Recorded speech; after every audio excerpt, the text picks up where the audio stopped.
Alright, so we're back, and so I'm going to go over the kind of the lacrosse ball sort of deal. So this one's going to be kind of a lot more for your upper body stuff. So one of the areas that I'm going to probably want to hit is going to be this pec minor particularly. So I want to place the ball, so basically you can feel here there's this little hole here, right? And if you slouch down and forward, you might actually be able to feel that pec minor in there a little bit.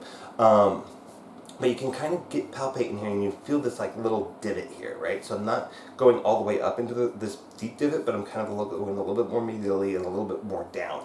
So for the lacrosse ball, I'm going to end up turning and facing the wall and just kind of leaning into here and kind of just relaxing into that pec minor. And I kind of, again, go on that search and destroy, try to find areas of tension here, right? And I can go all the way through the pectoral complex when I'm doing this. For the back area, again, you can use the Theracane for this, but I don't tend to like to go right onto the scapula. There are muscular structures, like right there. That would be a good spot to go into. In fact, I'm going to.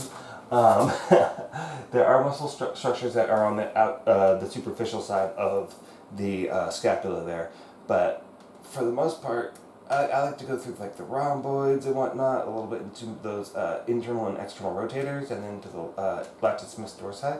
But right here, oh my god, this kind of middle trapezius rhomboid area is really tight. And so I can just move up and down. There is a transition between muscles where there's kind of like a little gap, and you can feel like there's a diagonal muscle in there, in this kind of mid to low scapula area. And so sometimes when you get on that spot, you're like, ooh, that's a tender thing, because you're right on the edge of the muscle, and the muscle is trying to feel whether it's going to be situated on one side of the pressure or the other side. And so you don't really want to hang out on that. Oh, that's nice right there.